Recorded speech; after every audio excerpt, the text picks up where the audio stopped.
Le tournant, c'était le dernier match. C'était pourtant pas faute de le dire que le Barça ne sera plus pareil jusqu'à la fin de la saison. Et ça part totalement de là. Ferran Torres qui met un triplé. Genre qu'il l'aurait pensé aujourd'hui, se présenter devant la caméra et faire ça avec ses doigts. Au travail de Koundé, il se présente au premier poteau, il termine. Deuxième but, hein. Depuis quand Ferran Torres il fait ça? Et alimenté par qui? Rooney sur son côté, qui lui-même a marqué un but, hein. Aujourd'hui nettement meilleur que la Yamal pour moi.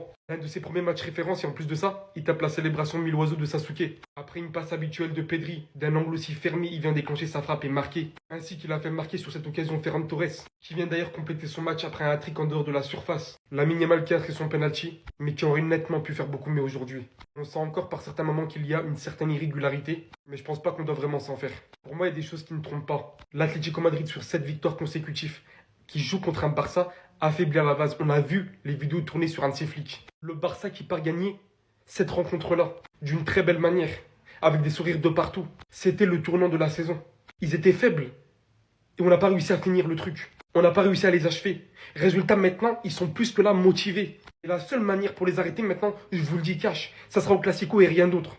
Ah ça de la remontada, les gars. On va pas se mentir. Pour moi, sur cette action, il n'y a pas pénalty. Et vous le savez très bien, les Barcelonais. C'est même pas pour vous incriminer encore beaucoup plus. Bon, les gars, on va pas se mentir. Félicitations avec ces Barcelone qui méritent entièrement cette victoire-là. Mis à part vers la fin du match, c'était assez bizarre, hein. Les gars, avant de continuer, n'hésitez pas à vous abonner sur YTB. Là, je veux sortir le débrief tout de suite. Vous connaissez la plateforme en rouge où je peux parler de tous les joueurs plus en détail. C'est Abdé Savatois. Vous le tapez, il va sortir dans pas longtemps. Donc, les gars, j'ai bien aimé le match de Ferran Torres, auteur d'un triplé là aujourd'hui. Lui, il faut véritablement lui mettre des pressings. Comme je l'ai dit, les fans, il faut arrêter d'être gentil avec certains joueurs. Rentrer bien évidemment dans l'harcèlement, mais faire comprendre aux joueurs que pour l'instant ça leur convient pas. Là, hop, triplé, but, c'est tout ce que les Barcelonais souhaitent. J'ai bien aimé aussi le positionnement de Lamine Yamal en tant que numéro 10. Ça diversifie un peu son jeu. Parce qu'au final, on en a marre du côté droit. Ça rend un peu plus la tâche difficile aux défenseurs, s'il est un peu partout sur le terrain. Même Rooney qui a réussi à s'adapter. Après, Rashford, je trouve qu'il va falloir s'améliorer en termes de finition. Même Lamine Yamal aussi d'ailleurs, parce que c'est des occasions que par moment ils peuvent mettre pour tuer le match, pour éviter ce genre de situations qui font trembler quand même les Barcelonais. Mais sinon, en vrai,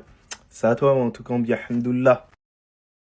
Et c'était quoi cette fin de match? Heureusement que Ferran Torres avait déjà fait le boulot. Grâce à cette victoire, les amis, le Barça continue à creuser l'écart avec le Real Madrid. Et comme vous pouvez le voir, il y a désormais 4 points entre eux et nous. Demain, on a intérêt à gagner. Parce que si maintenant, même sans Rafinha, c'est impitoyable comme ça, on n'est pas dans la merde. Cependant, comment parler de ce match d'aujourd'hui sans parler de cet homme? Monsieur Ferran Torres, a.k.a. la ferraille. J'ai rarement vu un joueur aussi bizarre que ce mec-là. C'est vraiment la définition du meilleur et du pire. C'est l'un des rares joueurs actuellement au FC Barcelone qui a toutes les versions. La version standard, c'est quand il est nul. Dans cette version-là, vous aurez beau le mettre devant les cages face au gardien. Même si vous enlevez le gardien, vous inquiétez pas qu'il va pas marquer. Et ensuite, on a sa version premium, la version qu'on a vue aujourd'hui. Une version où il peut te sortir des buts et des gestes vraiment inattendus. Tant qu'à voir tous les buts qu'il marque aujourd'hui. Premier but, reprise de volée. Deuxième but sur un magnifique tiki-taka du FC Barcelone. Jules Koundé lui fait la passe. Regardez-moi l'intelligence de déplacement de Ferran Torres. Le gars, il part premier poteau pour recevoir le ballon. Et il avait juste à toucher la balle pour que ça rentre. C'était pas un but facile à mettre. Et après ça, on a son troisième but où il s'est même pas cassé la tête à rentrer dans la surface. Il est resté en dehors, il a tiré. Ça a été contré certes, mais c'est rentré. Ça, c'est Ferran Torres Premium. Quand il est à ce niveau-là, il devient un vrai concurrent pour Robert. Clairement, je le trouve même meilleur que Robert Lewandowski dans ce moment-là. Bon, après, j'ai envie de dire, vu le niveau de Robert Lewandowski en ce moment, c'est pas compliqué d'être meilleur que lui. Actuellement, pas que bas. Je sais qu'actuellement, là, vous avez peur de nous, vous allez vous poser des questions. Est-ce que ce n'est pas le Barça de l'année passée, c'est nous? Je vous l'ai dit la dernière fois, on n'a pas changé. Le Barça qui marquait 5 buts, 6 buts là, le Barça là est de retour. On est revenu. Moi, je pensais que ce qu'on faisait l'année passée, on a commencé en janvier. Décembre, ça a déjà commencé.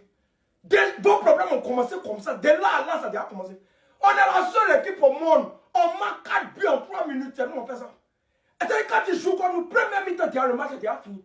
On a joué, et puis je vous ai toujours dit, ne marquez pas premier. Quand vous marquez premier, ça nous énerve. Ne marquez pas, évitez ça. Ferran Torres, non, Chouchou, tu es fort. Mon joueur, tu es le meilleur. Ferran, tu es le meilleur neuf du 21e siècle. Il n'y a pas de débat. Tu es fort, Ferran. Tu es un chef. Rooney Badi, c'est déjà un cyclique. Laisse Rooney jouer. Laisse Rooney, tu es fort que Mbappé. Il n'y a pas de débat. Non, les gars, je suis fier de vous. Je suis plus que fier. Il y a ça qu'actuellement là. Les gens nous regardent pas le Horizon a mis 5 buts. Aujourd'hui là, on a mis. Rooney Bardi, un but, une passe D, célébration Chidori. Les gars, on tient quelque chose. On a vu son entrée face à Olympiakos quand il est rentré, il a mélangé. Ce soir, il était titulaire, il a mélangé. Il mélange sur son côté, il envoie une superbe passe à Ferran Torres. Ce soir, pour une fois, les passes de Pedri ne sont pas gâchées et elles ont été concrétisées. Bardi qui allume le gardien du droit. Les gars, vous pouvez dire ce que vous voulez, mais on assiste à quelque chose de méchant. Lamine en 10, Bardi à droite, mais deux qui permutent beaucoup. Franchement, les gars, c'était très intéressant et Betis ne savait même pas comment défendre ça en première mi-temps. Il y avait une polémique comme quoi Bardi ne jouait pas assez. Les gars, la saison va être longue. En plus de ça, malheureusement, il joue au poste de Lamine et Lamine, c'est un joueur qui joue beaucoup. Certes, je trouve que Flick pourrait un peu plus manager Lamine. Par exemple, je comprends pas pourquoi il a joué autant ce soir au vu du score. Mais bref, c'est sûrement une histoire de statut. Et Rooney Bardi, quand tu sais que c'est son club de cœur, qui venait même voir les matchs au Camp Nou, ce soir, buteur et passeur, franchement les gars, la suite, ça promet. Et j'attends qu'une chose personnellement, c'est son premier but au Camp Nou. Ce sera une soirée spéciale pour lui. Rien à voir avec Bardi, mais Marcus, fais attention. La concurrence, quand il y aura tout le monde, ça va être chaud. Il y a des face-à-face que tu peux pas rater. Franchement, c'est dommage. Enfin bref, sinon vous les gars, vous en pensez quoi? Ramenez-vous sur Snap en nuit.